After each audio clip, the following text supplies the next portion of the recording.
this was about as bizarre and as easy as it gets. So the number for me was a number that would allow me to never have to work. I feel like we got top. I went from a sale of $500,000 to in debt. $192 million. This is Built to Sell Radio with your host, John Warrillow. This episode of Built to Sell Radio is brought to you by MassMutual. MassMutual helps business owners identify and prioritize the protection and financial strategies that are critical to the ongoing success of your business. With understanding the value of your business as the foundation, they can help address the core planning pillars, which includes your family, business, future, and team, so you can help minimize risk and protect what is most likely your largest asset. Every business owner will leave their business at some point in time, either by design or by default. Let MassMutual help you stay focused on the task at hand, running your business, while together in concert with your trusted advisors, help to create a financial roadmap for long-term success and an eventual exit that's on your terms. Visit massmutual.com. Hey, you're in for a treat because you're going to hear from Dave and Carrie Kerpen, who are the founders of Likeable Media. Think of this episode as having two distinct sections. The first section is everything Dave and Carrie did to build a sellable business.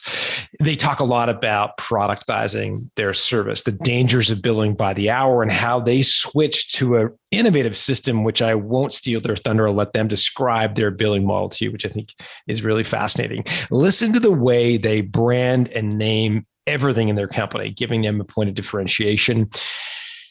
And that's just the first half. Once you get through the first half, they get into the second section of the interview, which is all about how they negotiated the sale of their company. And here I want you to listen for what happened to them with their all cash deal. It is more common than we like to admit, but there are acquirers out there who are using a bait and switch strategy. And Dave and Carrie fell victim to that in their own vulnerable way, describe what that felt like and how they worked themselves out of that. They also talk interestingly about the impact financial freedom has on their lives. And you may be surprised at Carrie's response to some of the questions I had around that. Here to tell you the entire story is Dave and Carrie Kerpen.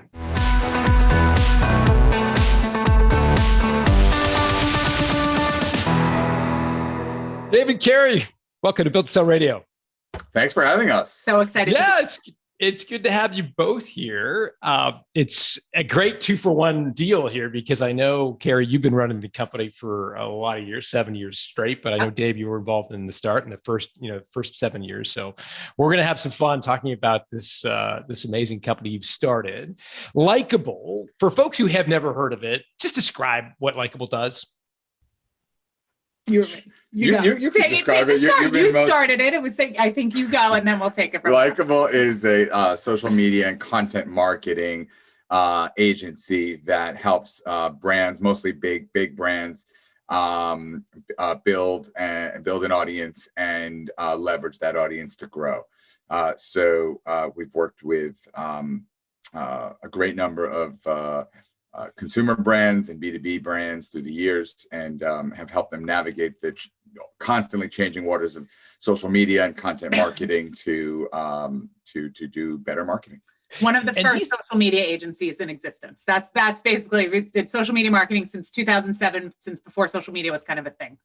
And Carrie, help me understand this, because these big brands like Procter & Gamble or Harley Davidson, Lululemon, I mean, they would have an agency, right? Like, why isn't their agency doing the social stuff? Yeah. So the way that we always position ourselves, and I think you'll find in the agency space that there tends to be a trend that goes from either they want a huge generalist or they want a bunch of specialists. And if you're going to be a specialist, you have to be really good. And so the way Dave and I positioned this company was that we were much faster than a larger bureaucratic agency. We were the smartest in social. So we always said we offered faster service from the smartest in social. We knew what was happening and we're at the forefront of all of it, faster than any other agency could. And with likability guaranteed. Of course, like, people loved working with us. With a name like Likeable, you have to live up to that. And so, how did you keep abreast of all the emerging technology? Like, that just sounds exhausting to me, especially, and again, you're still young, but Like like you've got kids, like you're not like 25. And We're not that young. And this stuff just emerged now there's this thing called Clubhouse, which I don't understand at all. TikTok, my kids are using, but I don't get. How did you stay abreast of all the emerging social channels? First of all, we got to get you on Clubhouse. I'm building a new venture on top of Clubhouse right now, and you'd be amazing, John. Dave, that would be terrible. No, that's all I need. But I think very early on, we took a position of becoming thought leaders, and it was a burden, but also a huge gift. I remember we started a blog called Buzz Marketing Daily, and my wife was like, "We can't do this. If you do a daily blog, then you have to update it daily." And I said, exactly. Yeah. And then I was fortunately one of the first people to write a book about social media.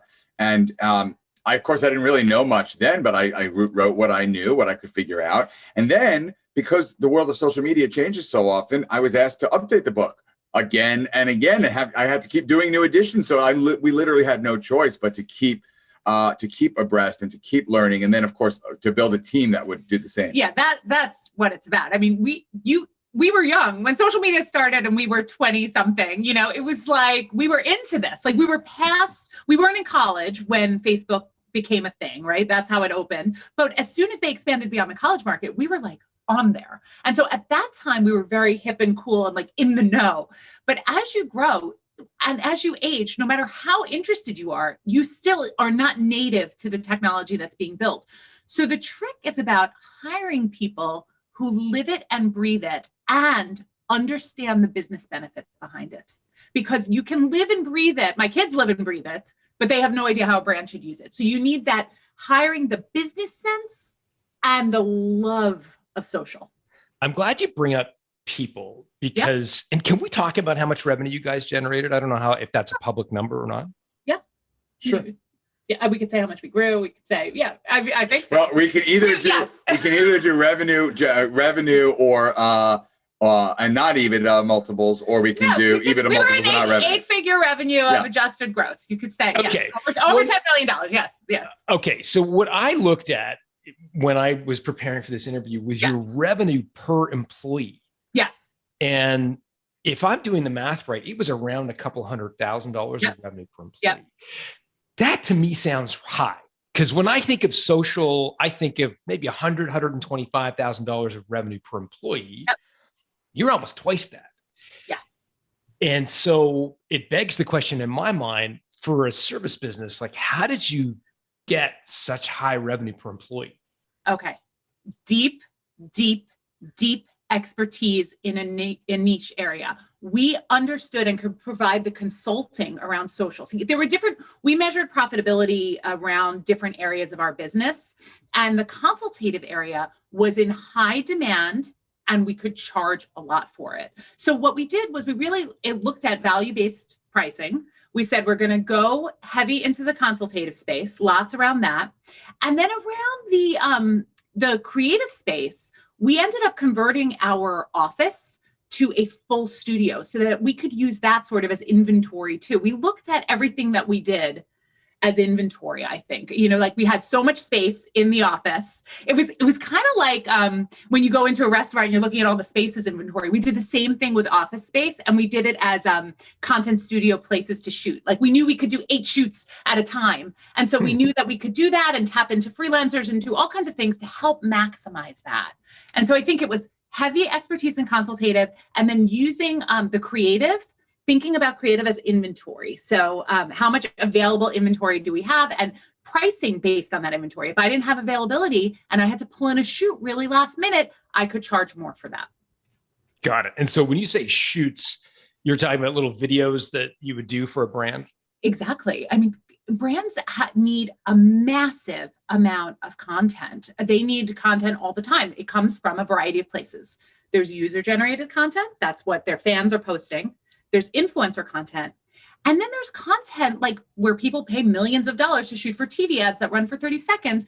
There's content that can live and be repurposed for their social advertising, that lives on their organic channels, et cetera. And there is, these brands are looking for content that is socially native, meaning that what works on your billboard is not going to work on social. No one cares. It looks like an ad. But if it looks like an experience, they're interested. And so that content creation was really great. And together we opened a process for charging for that, actually after reading Built to Sell, called the content credit system, where we say it again. What was the name of it? Okay, it's called the content credit system. This is one of Dave's greatest hits. Oh, it's yours. That was yours. I was surprised you didn't bring it up. About this. No, you can talk about it. Explain the content credit system. I mean, most agencies charge based on hours, and we thought that model was first of all broken for the end client, but really for the agency too. It doesn't provide the same level of predictable revenue, and so we built a content carry. I don't know why she's giving me credit. To go slow. When you're billing by the hour, you're looking to bill more hours. You're looking to go slow. Right. It's a perverse incentive. No. So Carrie and team built a content credit system where the bottom line is clients were paying by deliverable instead of paying by hours. They're paying for the actual deliverable product. X number of videos, Y number of tweets, Z number of blog posts, and packaging in those in a subscription model allowed us to sell annual recurring subscriptions. So whereas most agencies are going project to project, which doesn't create value and doesn't create predictable revenue, we were able to create a recurring revenue stream based on client subscriptions to the content credit system. What it also did was it allowed, so you'd subscribe to a certain number of content credits, you'd get X pieces of credit, X pieces of content a month, and it could adjust. In 1 month you do videos, 1 month you do tweets, you get it all mixed up. But it also allowed account managers to upsell because they were selling credits versus saying, oh, we need to sell you X hours of our time. So it allowed people to remove that discomfort and just talk about actually the work in a really cool way. That'll be 10 credits is a lot easier than saying that'll be $10,000. That's right. It's like time. If you're at the casino and you run out of chips, you need more chips. Yeah. So if you run out of credits, you need more credits for more content. And to Carrie's point, in terms of instead of a perverse incentive, we're incentivized to do better, faster work so that they run out of credits and they want more. I love this. This is it's from you, my friend. Yeah, it's all you. It is from you. And we thought about how to productize an agency as best as possible. And again, nothing is ever going to be totally non-custom. And you want, as an agency, you're a service provider. You're not there for a transactional relationship. But we wanted to make things as scalable and repeatable as possible. And then when I talked about with the inventory stuff, that's with cost per credit. A cost per credit would go up if we had fewer available resources. And so we really looked at how to do inventory-based pricing around that, but still offer a consultative approach. So many questions. I don't even know where to start. I love this. So it's called the content credit system. And so presumably a video would require more credits than a tweet. Correct. And a customer would sign up for a bank of credits per and month or per year. Right. Let's say you have 40 credits a month. They're bankable. So if you don't use them in 1 month, they roll to the next month. And you might have enough credits for a 30-second video and 6 tweets and 7 edited images and 4 blog posts, 150 word blog posts. And so you can mix and match. And it's really based on what the client needs. But that's sort of a subscription model, I think, was something that most clients that we talked to hadn't seen before from agencies, and I think it was pretty welcomed by most.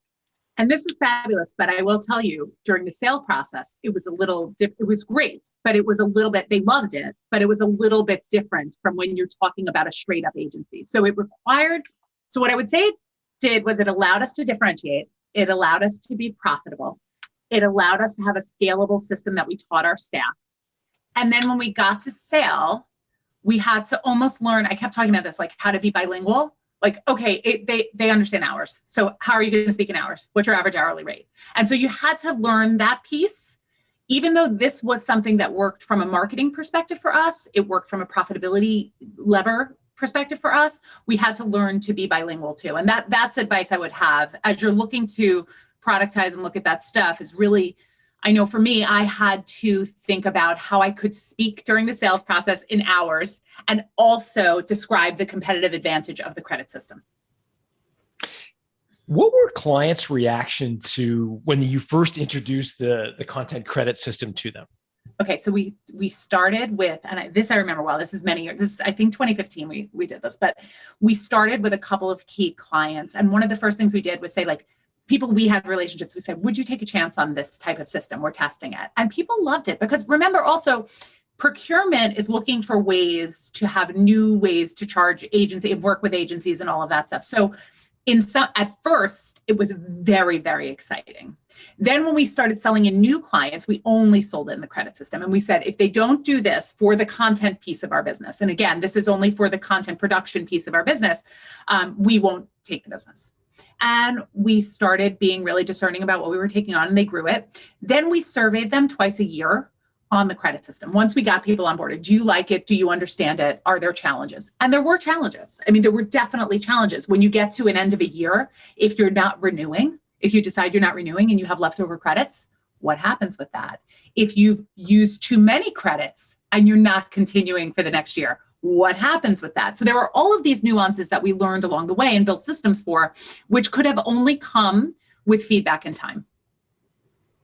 We wouldn't have known that starting out. And so asking for constant feedback, but people were willing to take a chance. And then we knew it sold. It actually worked better initially in the sell-in process because people like to hear something new. They like to hear something different than the reality of it when it started, because that system had to be perfected. There were lots and lots of bumps.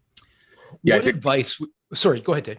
I was just saying one of the biggest challenges was for bigger clients with multiple agencies, if they were comparing apples to oranges on their end from an ROI perspective, that sometimes got challenging. Yeah, there were some clients that literally demanded that we show them the other way, even if we were billing them one way. We show them, oh, well, what would this look like if you were to bill us like all of our other agencies? Yep.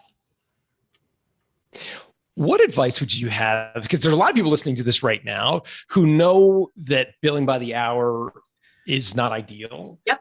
They know that they've heard all the scale issues, but they just haven't found a way to bridge the gap to a different model, project-based billing, value-based billing, in your case, content credits, et cetera.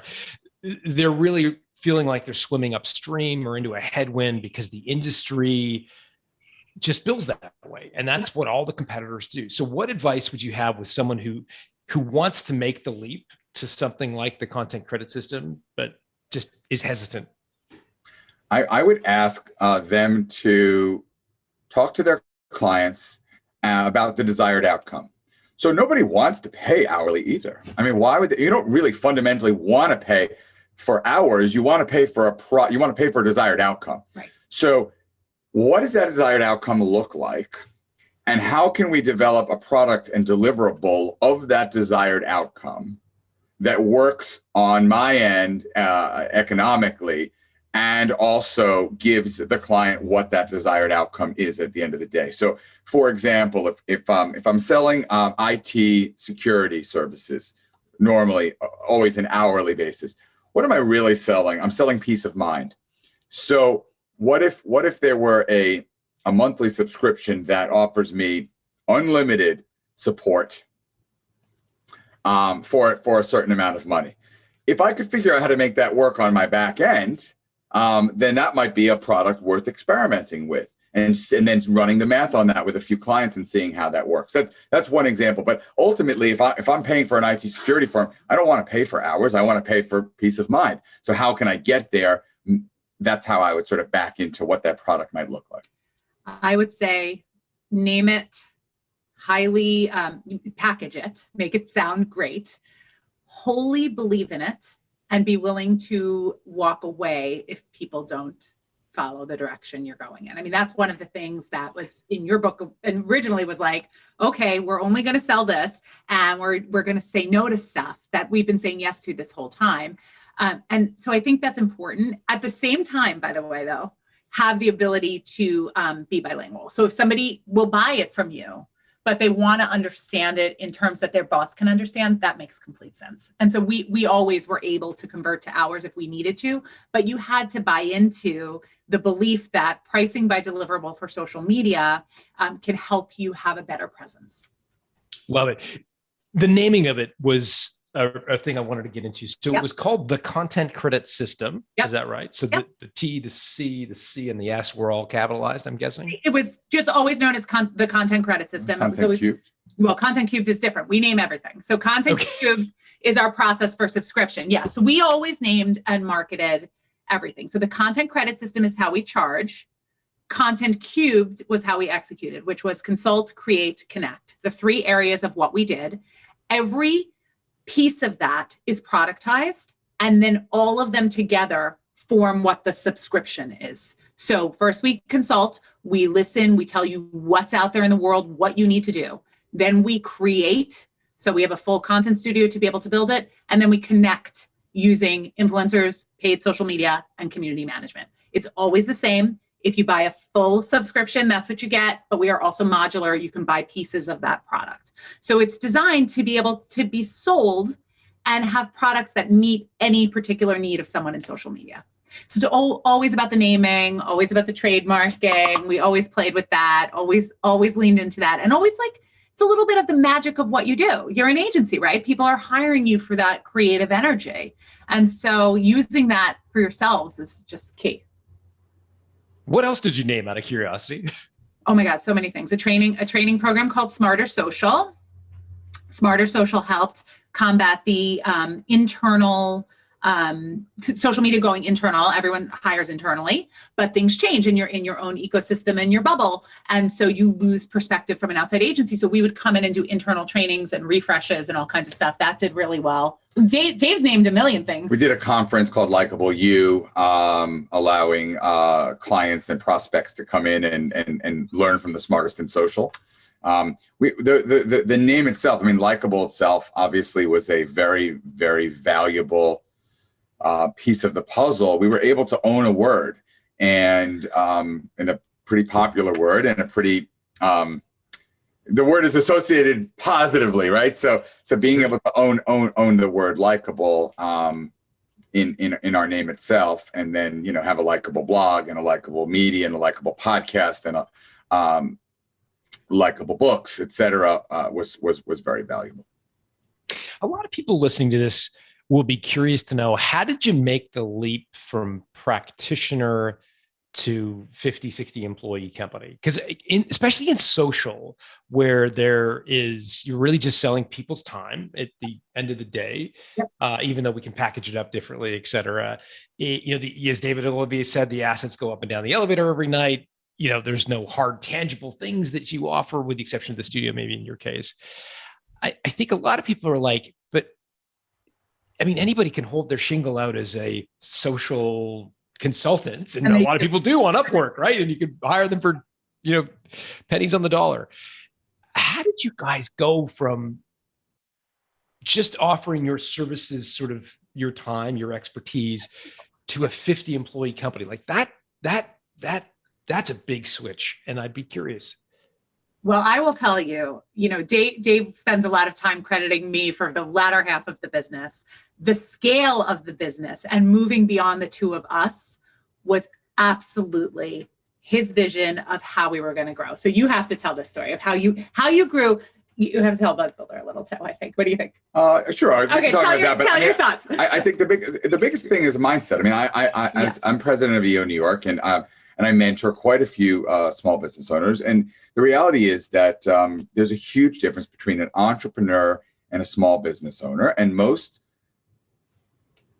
small business owners aren't able to think as entrepreneurially, and they aren't able to get out of their own way. And they are too stuck working in the business versus on the business. And it's funny because people talk about it all the time, and yet they're still unable to really execute and to get out of their own way. And I think one thing that we were good at from the start is hiring people to do the work so that we could focus on building the business. In the very beginning, when we had no staff or revenue, the way we did that was in hiring buzz builders who were and interns, and we built up our buzz builder force. I mean, we had 60 buzz builders working for college credit at the beginning, and a stipend. We were able to manage resources by delegating to very, very young, very, very inexperienced people. Now, as we grew and we started working with more and more sophisticated, larger paying clients, we had to go upstream with our staff as well, of course.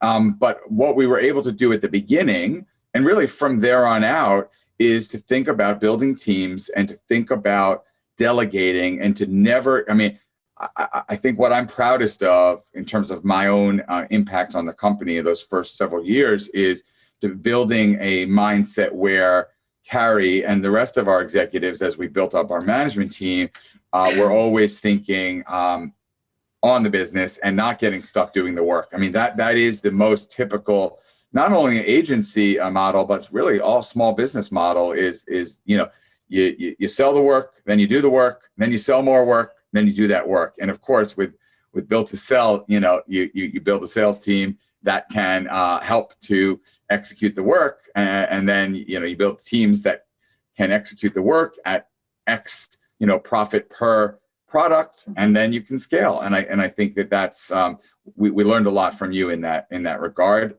John, and Built to Sell, and in other great books that we read early on were Vern Harnish's Mastering the Rockefeller Habits, now Scaling Up.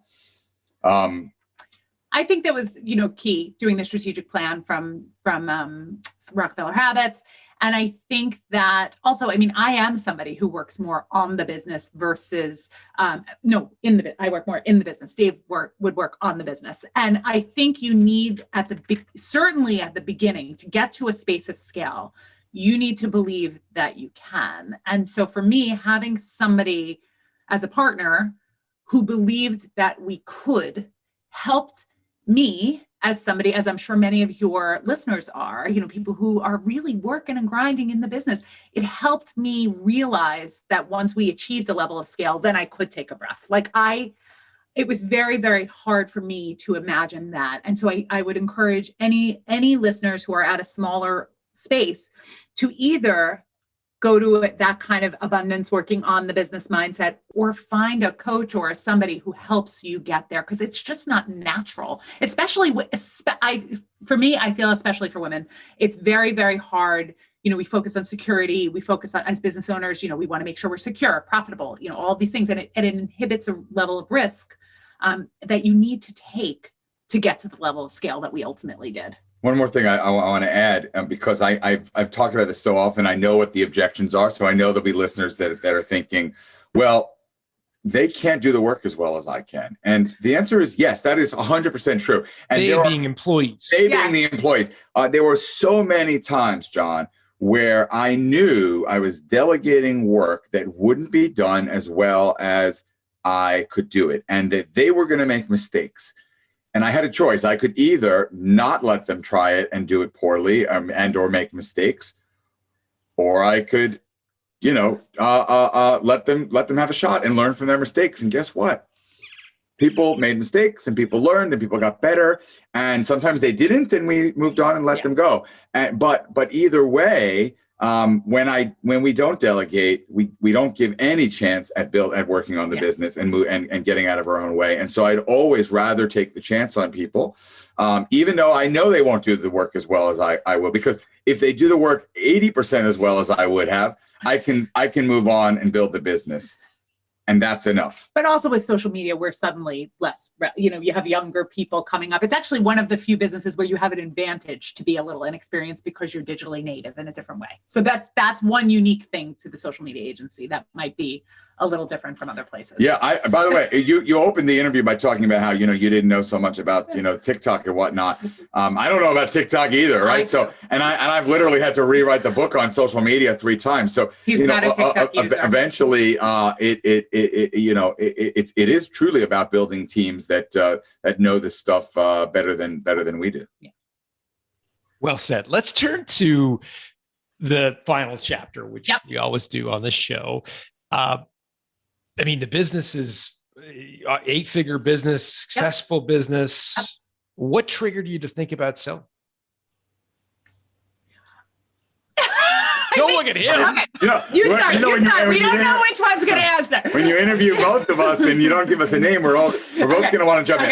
You start. What I'll say is this: we've been business partners and we've been married for 15 years here, and we take annual retreats, just the two of us. So we do retreats for our businesses, but we also do retreats just the two of us, and it's every year. It's addressing our businesses, it's addressing our family, it's addressing our careers, addressing our lives. And so as the business grew, we made it a standing item on our annual retreat. Hey, is it time to talk exit strategy yet, or do we keep on building? And 2019, when we had that conversation, we said, you know what? It's time to talk exit strategy. The business has grown a lot. We want to de-riskify a little bit. We want to take some of that value that we've created off the table and have some more safety and security for our family. And we want to explore what that might look like. And so we took the following year to really get our books in order. I was the Carrie did an amazing job of having the books. We had amazing feedback about how well she kept those books. But that said, we got the books in even better order. And a year from then, 2020 obviously was a crazy year, but it was a good year for us. Actually, digital marketing in many cases grew, and in our case, it was a great year. And then end of 2020 came, and we had our strategic planning retreat. And hey, a year ago we said we were going to do this. How does it look? It looks good. Let's do it. And we just made that decision, and we went to a broker, and she told us that it would be 90 days, and we couldn't believe it. And we closed 87 days later. So it really was. And that was actually with a bunch of stops and starts, which I'll tell you about. I will tell you that the motivation, as somebody who was in the business, right? So I'm working and running it. I felt personally that I contributed every ounce of growth and vision that I could have done on my own. And Dave had a variety of other successful businesses at this point. So him coming back to kind of, other than brainstorm with me on retreats, that wasn't really happening. And I wanted to think about how I could be a part of something bigger when I wasn't yet totally done. I was afraid that if I waited too long to sell and I was feeling miserable, that any earnout I did would feel like the worst handcuffs in the world. And so I wanted to sell before I felt unhappy in the business. And I was afraid that eventually I would get unhappy because I only had enough vision to take me to X, and I wasn't going to take it to a $100 million company. I didn't have the risk tolerance to take it to a $100 million company. And I didn't want to get so bored or unhappy or anything with where I was going. I wanted to do it before that so that I could contribute. I knew I would have to be a part of something, and therefore I wanted to be an energetic, involved, and happy part of something. And so that's really where the timing came, because I wasn't done. Like, I didn't feel done. And I don't know if you're supposed to feel done. I've read a lot of your stuff. I didn't feel done. I felt done enough. I felt like, okay, I could be really good asset to somebody else. This is a beautiful baby that we made. Look at this profitable, gorgeous baby. Somebody's going to grow it and mature it, and I'm going to help them do it. And that is truly, truly how I felt. I wasn't done, but I wasn't totally not done. That's what the moment that hit. Perfect. I love it. And a great best practice that we talk about, but very hard to execute. Oh. Very few people have the, I'll call it discipline to know that they're not done, but they're kind of, what is it like? I can't remember the old expression, but it's like, it's not the beginning of the end, but it might be the end of the beginning. I don't know who was it. Was it Winston Churchill who said that? Right. Yeah. I mean, I don't know if he said it, but I'll tell you it is true because that's exactly how I felt. And I knew I would be a good asset. I knew the team and the company was a great asset, but I knew I would be a good asset to somebody. And I couldn't tolerate, and I know a lot of entrepreneurs can, I couldn't tolerate selling and being totally checked out, because theoretically you can, even with an earnout, you could just say, okay, the rest of that's on the table and maybe I won't get it, maybe I will, and I'll just sort of emotionally check out. That wasn't for me. For me, I wanted to be a part of something and be able to really ensure that for the next few years at least, I was really focused on making sure the business was set up for beautiful success. And Carrie, so it sounds like you knew or assumed that any sort of deal would have an earnout component to it. Yes. What was your assumption that would look like in terms of duration, percentage at risk? Like what were some of the assumptions you had? So I'll answer, and then if there's anything that you want to add on this, I knew that I was willing to commit to 3 years. I knew that no matter what, I could happily be deeply invested in 3 years. And I wanted to look for a place that maybe had the potential for me to do more. Like if I liked it, I could stay. It would be great. But 3 years was all I wanted to commit to. And we knew that together. We had discussed that sort of in our planning, that for 3 years, we'd be good to go. And then in terms of risk, we knew that there was a certain amount we wanted upfront. We weren't going to take so little upfront that it wasn't going to be beneficial for us. And also, I was very concerned on the earnout, making sure that I partnered with a company that had reasonable goals. Because there are people who actually have a less percentage of earnout. You could have a tiny earnout with ridiculous goals. I didn't want to do that because I'm somebody who wants to hit my number. So I was actually, if I found somebody who I thought had a reasonable, attainable plan, then I might be a little bit more flexible. I wouldn't go past a number that Dave and I decide together, but I might be more flexible if you had an earnout number that seemed like, something that made sense for me. And when it comes to earnouts, I think people maybe have never gone through one. Maybe it would be helpful to share. Is it in your case like an all or nothing deal, like either hit it or you don't, or is it sort of shades of gray? There are different sort of tranches that would trigger different payouts. So there are 2 tranches of payouts based on the reason we took this deal was that the goals were basically to keep the business as is, grow it ever so slightly, like literally like inflation level, just grow it. As long as it doesn't implode, we get that earnout. And so I really loved that because it enabled me to feel like, wow, I have 3 years to run this business kind of as is, to dream bigger with them to scale. This is what is so amazing about those founders and that company. If we want to invest in growing it, they're going to invest in growing it, not out of our P&L. So that I felt and wanted to pick a partner that was committed, that gave us enough financially that we felt like this is great, because we had a number of offers, a number of them. And I ended up saying to Dave, I feel most comfortable going to this group because they just want me to really maintain the business. I'll be successful at that. So I won't feel uncomfortable in my time, or at least I felt I wouldn't be uncomfortable in my time there.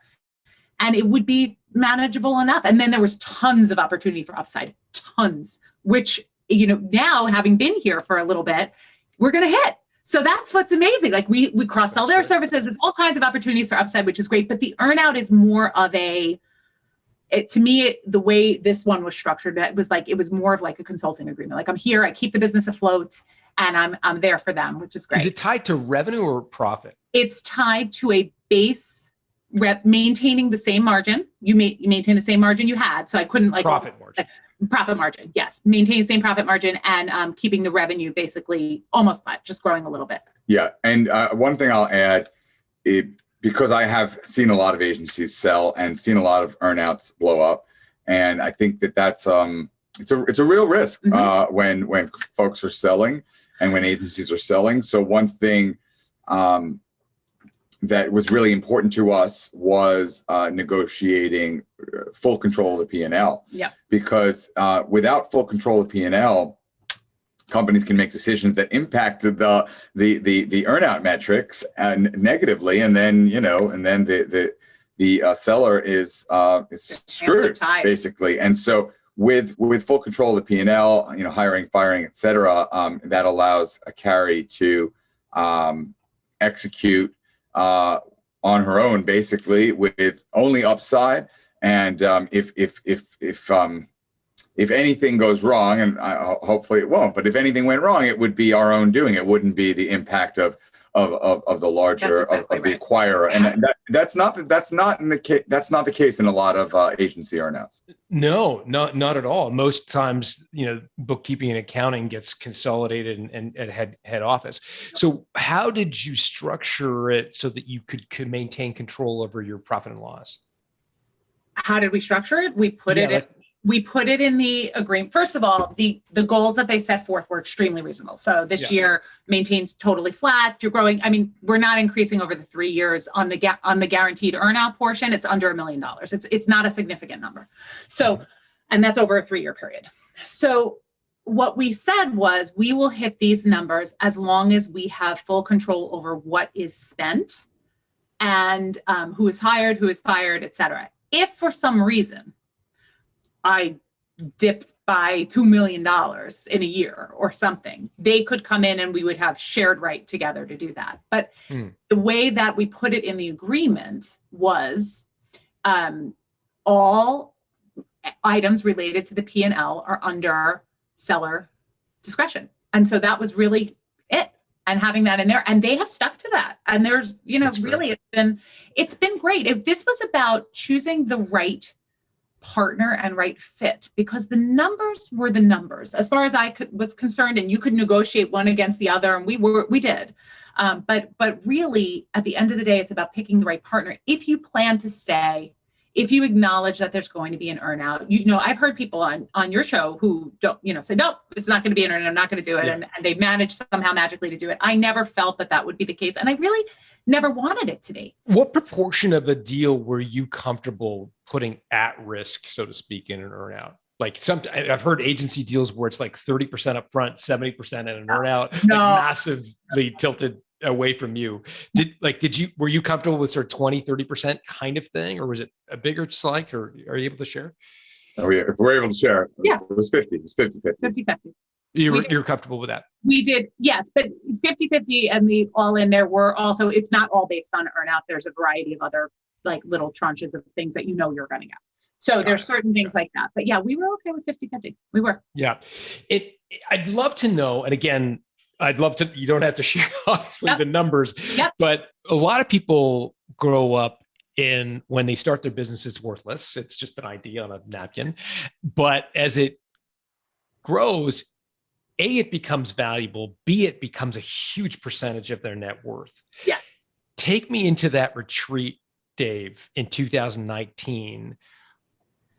Did you have a sense of what proportion your net worth was sitting in this company? It's a great question. Yeah, it's a great question. And to your point, it was a huge percentage of our net worth. I mean, we've been fortunate to have a terrific financial planner for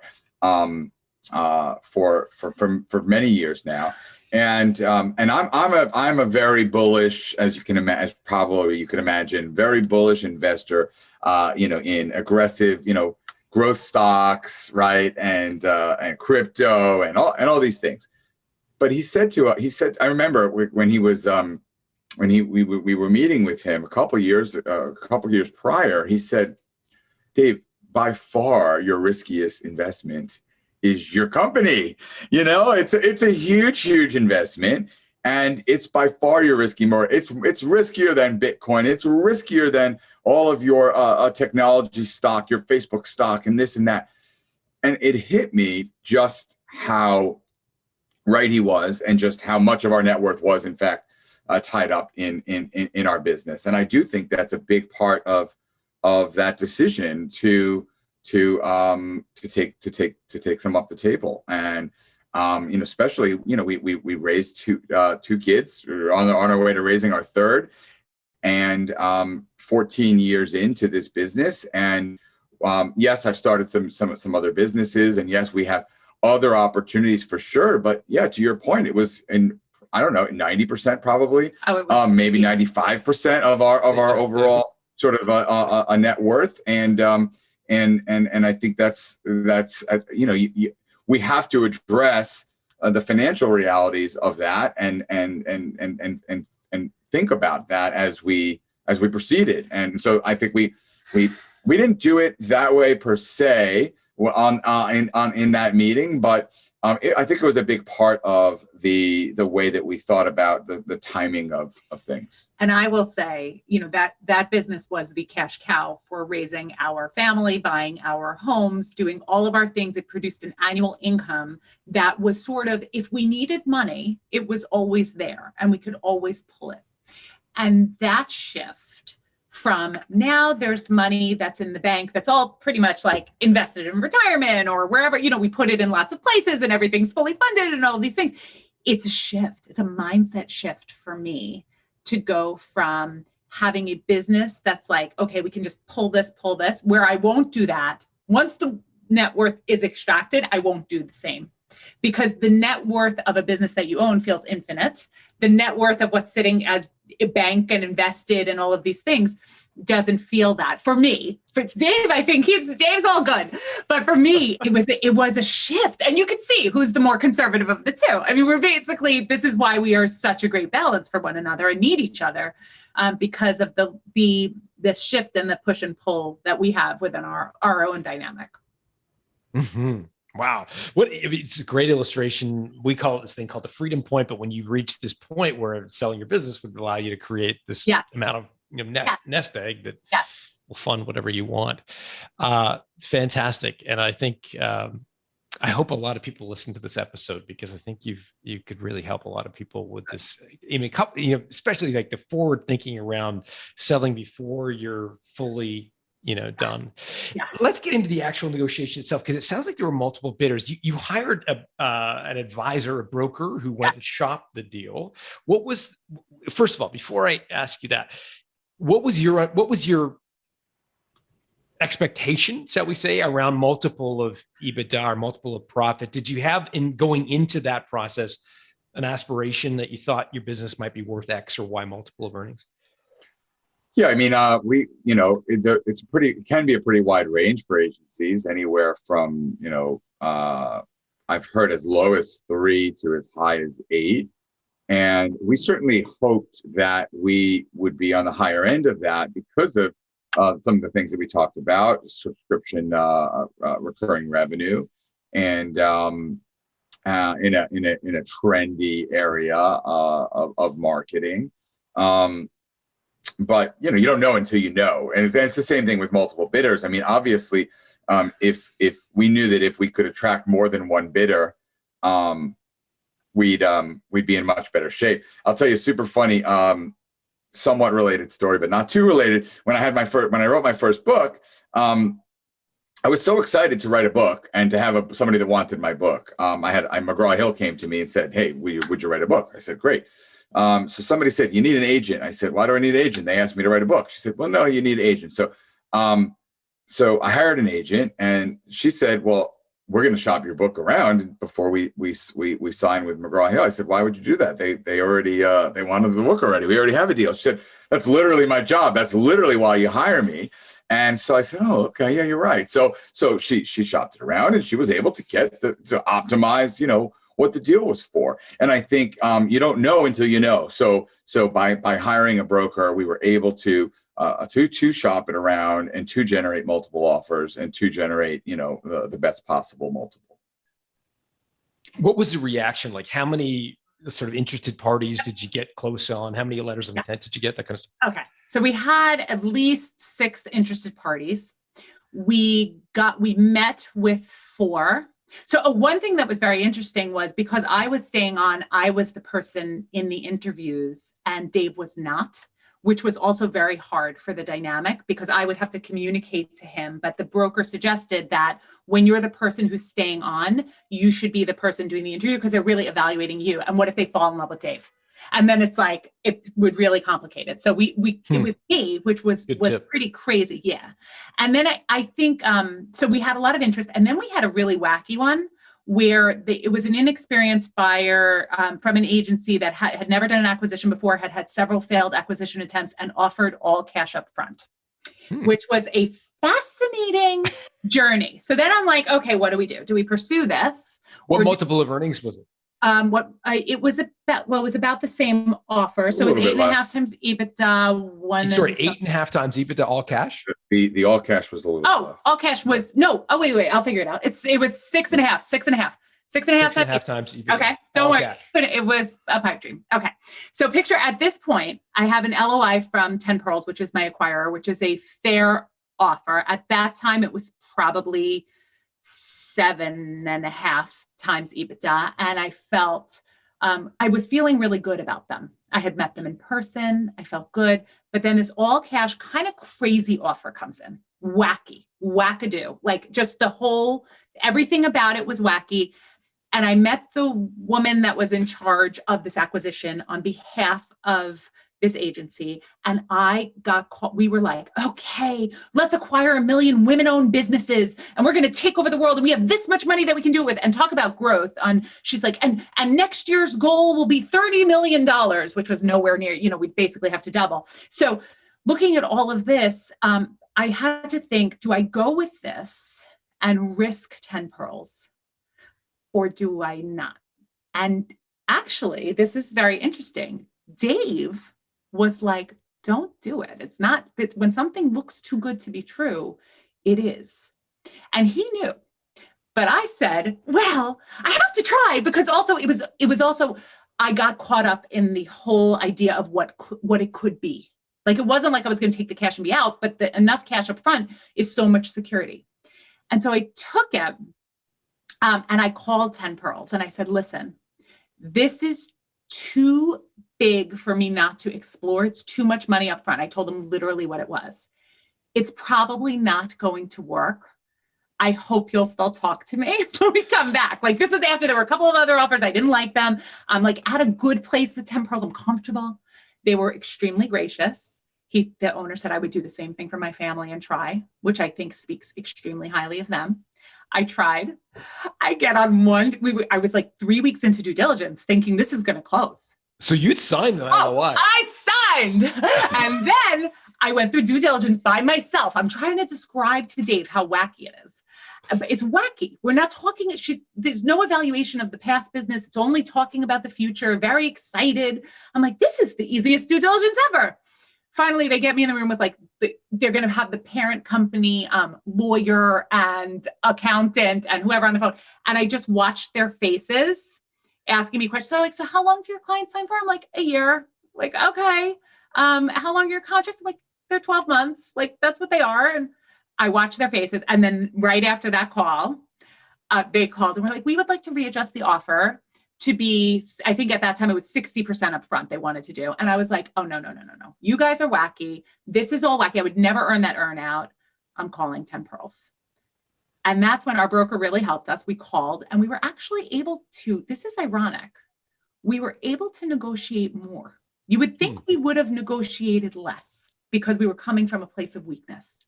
We were able to negotiate more because we said, we really want to go with you, but here are the things that are bothering us. Here are the things, because they knew we would get multiple offers. We would never get all cash up front. That's ridiculous. But they knew that we would get more offers. And so they were willing to, and they came up quite a bit. And so it was great. And they felt happy and we were happy. So it's kind of an awesome story. They forgave me. Wow. I'm so intrigued by that. I don't know where to start. So the all cash offer of 6.5. Yep. You're like, this is too good to be true. But if they're willing to pay me all cash, and at the time you're looking at a 7.5, but 50% upfront, 50% Correct. risk. So you're like, okay. Correct. So 6.5 upfront. And what was it about the way you answered the questions to the corporate folks during diligence that triggered them to lower the basics of an agency, John? How long? John, it was a bait and switch. It was a bait and switch. That's what he felt from the beginning. He'll tell you. He would have known. There was not a true intent to close at those deal terms. I just don't think there was. And look, what we learned, the important lesson. If it seems too good to be true, it probably is, right? That is a really important lesson. And there are those that would go into a negotiation pretending to be in good faith when their plan all along. I'm not saying this is what happened, but there are those where there's their plan all along, or one's plan all along is to go late into the process, and then the last minute try to win. And now I've heard stories too, literally folks on the closing table, trying to then change the terms of the deal at the last minute. And I think that I'm really glad that it didn't even go that far. So the good news is it was a couple of weeks of due diligence and very, very stressful, difficult times, but we got through it. We got to another deal, and the rest is history. But I did feel very ashamed. I felt very much like, oh my God, I called my mother crying, saying, Mommy, you're never going to have to worry. Like, this is all up front and look at this. And then I have to be like, actually, I was kind of hoodwinked. Like, this is not actually true. And then at the end of the day, our next offer was fabulous. It was fabulous, more money than we ever dreamed about it when we started this business. But it was very humiliating to me that I felt like I fell for it. And if something's too good to be true, it usually is. That's going to go like maybe on my tombstone.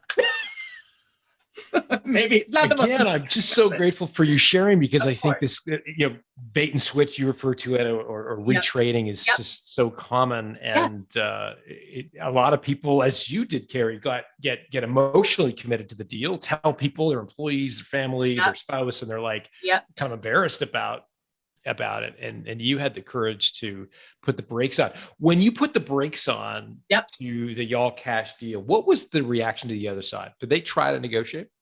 Well, first of all, this was the benefit of having a broker too, who was great. Okay. So she did the communication here. I was just done. It's interesting. They reached out after our acquisition happened and was announced to congratulate us. So, okay. Thank you. I really haven't communicated since, because it was very very painful. I haven't felt foolish. I've been running a business for a long time. I haven't felt foolish in a long time. And that really did tap into a feeling of foolishness, and especially because he knew, and I was always right. He was always right, and he couldn't join the calls. So he felt it was like, for him, it must have been like watching a train wreck. Like, I'm on these calls by myself. I'm trying to say, oh no, it's great. He knows, and then it falls apart. Yeah, that analogy almost holds up, except I'm actually on the train. You're on the train with me. With you. I'm sorry. So it was difficult, but I mean, again, the important thing is we learned some lessons, and we were able to get to the other side. A different outcome. So they came and said, so you heard from your broker that they were changing the terms, or did they tell you directly that changing the terms? No, they told the broker, and she was like, the broker. And so the broker realized. The broker knew also. The broker and Dave had a good talk. But the broker realized that she basically said, you can talk to them if you want, but it's probably really not worth your time at this point. Because I mean that's a fundamental betrayal where the terms change that much. I mean, it's just not. Yeah. So it didn't really make sense to continue the conversation. Yeah, and your calculus at the end of the day, having like water under the bridge and hindsight being 2020, is that it wasn't a naive acquire. It was likely a strategic move for them to retrade. Yes, I tend to believe that positive intent and always. So my initial reaction was naivete, that like they didn't realize. I don't think that's what it was. I think like in retrospect, when I, now I've kind of joined Dave's team on that, but either way, does it matter? It doesn't matter whether it's somebody who's trying to manipulate you or someone who doesn't know what they're doing. You know what you're doing. And you know that in the history of agency deals, you're generally not getting that type. Why would you? Who would acquire a business that has 12-month contracts around services for all cash up front? The owner could leave. I happen to be one human who wouldn't have left. I would have actually worked so hard to earn their money back for them and then some. But most entrepreneurs are entrepreneurs and they say, nope, bye, I checked out. I really wanted to be in it. And when you went back, see, a lot of people hearing this would be like, how on earth did they go back to 10 pearls tail between the legs kind of thing, saying, "Oh, we got it messed up," or whatever.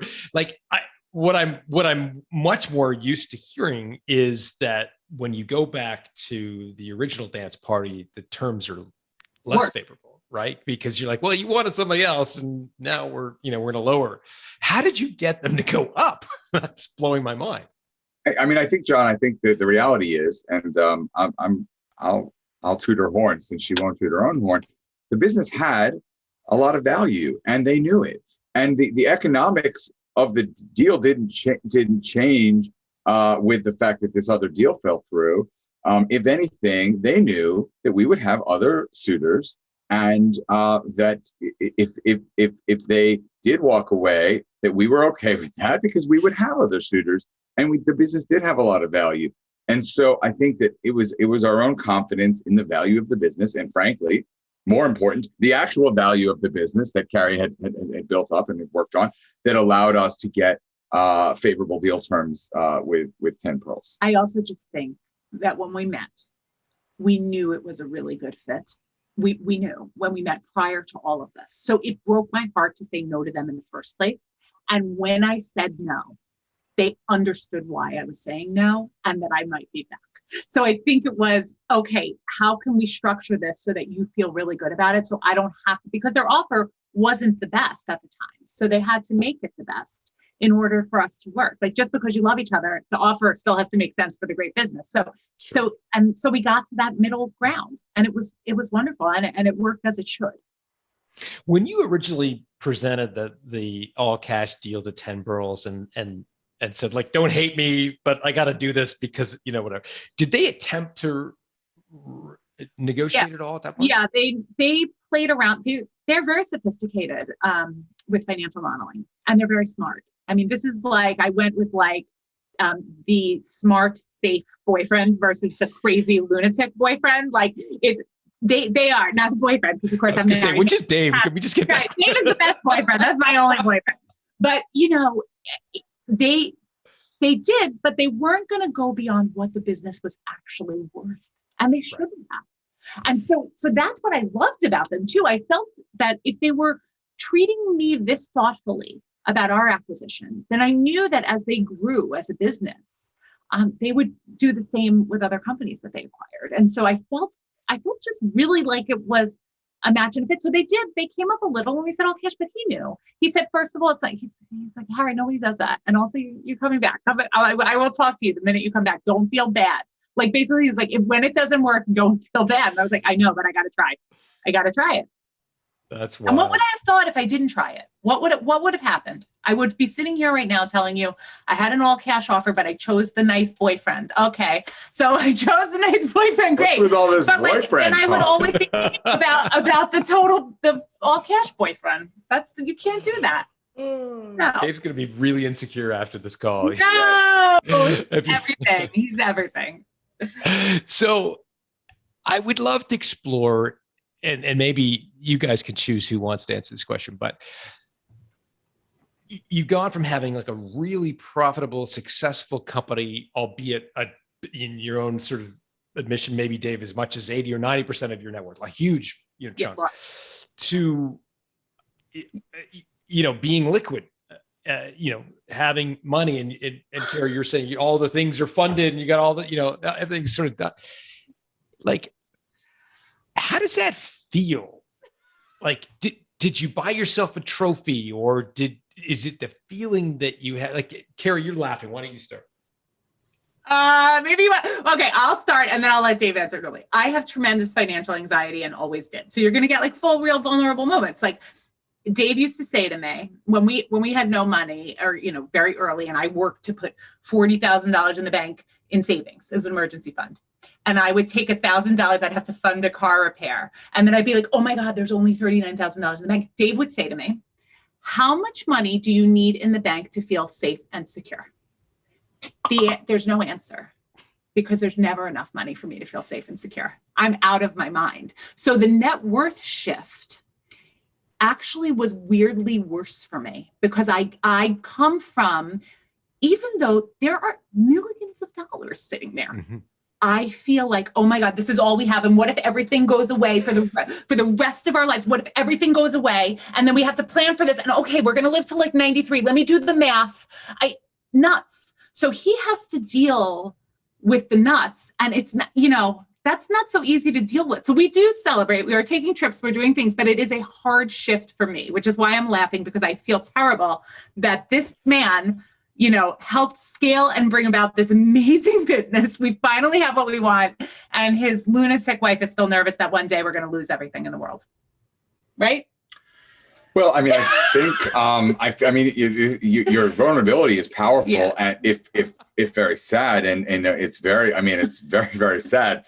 I will say, because you were honest, that, yep. I'll continue with your honesty. I felt very surprised. We sat down to do a budget, and it was like, we need to cut this, and this from our spending. I'm sorry. And it was really surprising. I felt very surprised given how much money we had in the bank. And I think that ultimately, I think it's the lesson learned, which is important for owners, for everyone listening to hear, John, is our issues are our issues, and selling a company doesn't change what we have anxiety about, or fear of, or depression around, or issues with. Our issues are our issues, right? So before we sold the company, yes, we had 90% of our net of our net worth in our business, but unlimited potential. And Carrie had a lot of financial anxiety, and I didn't have any. I knew we'd be fine. And we sold our company. We have millions of dollars in the bank, and Carrie still has financial anxiety, and I still know we'll be fine. And so our issues are our issues. So I think it's good insight, because now we know what we need to keep working on. And the same question that I asked Carrie years ago about what would you need to be happy, to be safe, to feel secure, we can continue to answer that question on a year in and year out basis. Right now it's more around income, because now our guaranteed income per year isn't the same. And how can I, as Carrie's husband, best support her feelings of security around income, if that's what's important to her. It's a shift. And this is the learning. When you sell your company, you're going from something that may be most of your net worth, but has the unlimited potential, because that potential is within your control, to money, which has potential, but money potential is like limited. You can invest it in some places and earn some, but when it's you selling your stuff, that's unlimited potential. But what I, of course, have to realize is that all of that unlimited potential of me is still there. I didn't lose me in selling that company. And so it's I think specifically so if there's someone out there who is a risk-averse, reluctant entrepreneur who started their agency, who was a nervous wreck, who did it maybe for control or more time with their kids or anything like that, they got it to a scalable place, they're nervous about when they sell, it's all the same. Another thing that would go on my tombstone is 6 of one, half a dozen of the other. Whether it's in the business or it's in the bank, it doesn't change the shit, how you feel about it, if that makes sense. Yeah, no, for sure. But I do have to ask the follow-up question, which is, Dave, you said like the issues before the selling are the same as after selling. It's the same issues. Do you regret selling? No. Do you? No. No.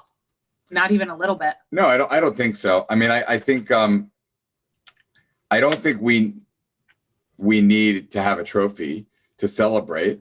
And I think that I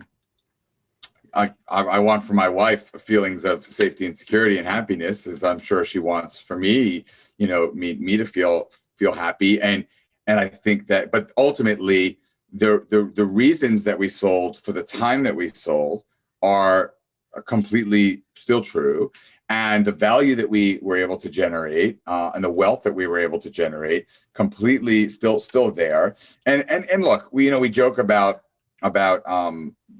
problems and financial anxiety, but it's a lot easier to deal with rich people problems Exactly. than to deal with poor people problems, right? And I think if we take a step back and say, we might still have, one of us might still have some anxiety and another might still feel, discontent or whatever. But like Carrie said, we have funded our children's educations and lives. And we have, we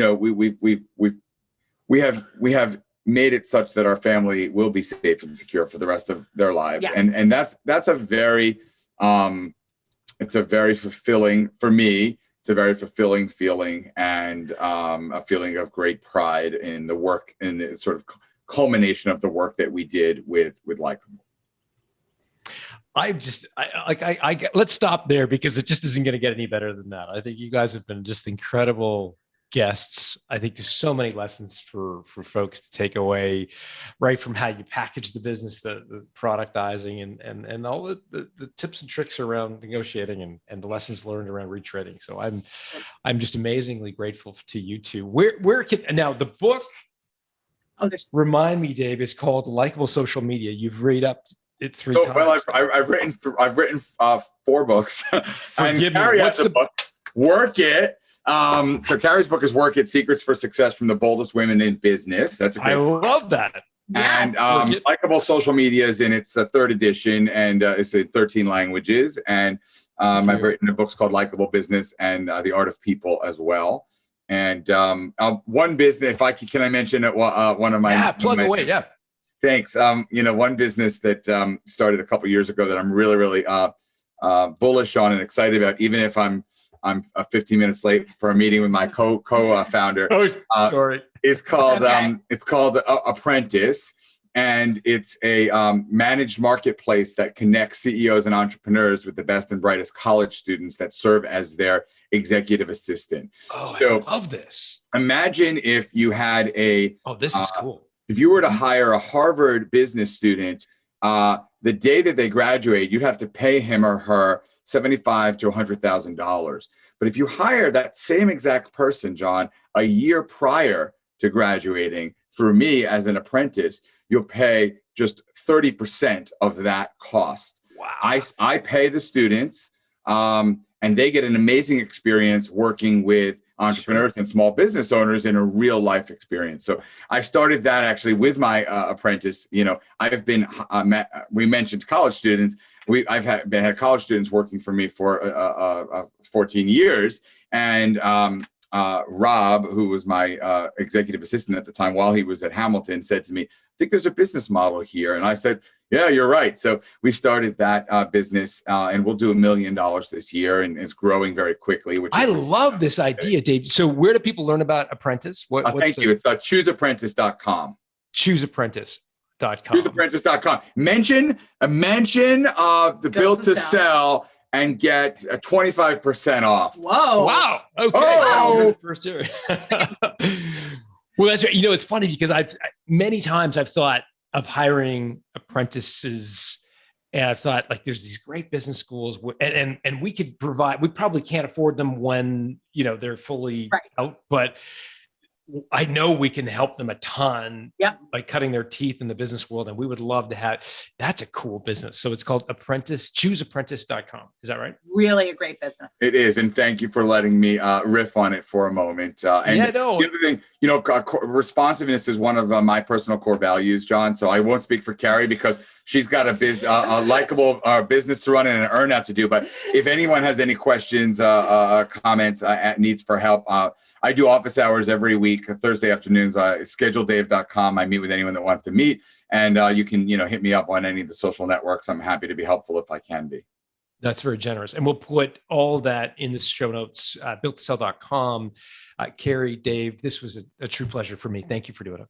Thank you. Thanks so much for having us, John. The pleasure was all ours. Hey, if you like today's episode, you're going to love my new book, The Art of Selling Your Business. The book was inspired by the cohort of my guests over the years who have been able to negotiate an exit far better than the benchmark in their industry, sometimes 2 or 3 times more than I would have expected. I was curious to understand the tactics and strategies of these entrepreneurs and what they do differently from average performers. The result is a playbook for punching above your weight when it comes to selling your business. To learn more, go to builttosell.com/selling, where we put together a collection of gifts for listeners who order the book. Just go to builttosell.com/selling. Built to Sell Radio is produced by Haley Parkhill. Our audio and video engineer is Dennis Labataglia. If you like what you've just heard, subscribe to get a new episode delivered to your inbox each week. Just go to builttosell.com.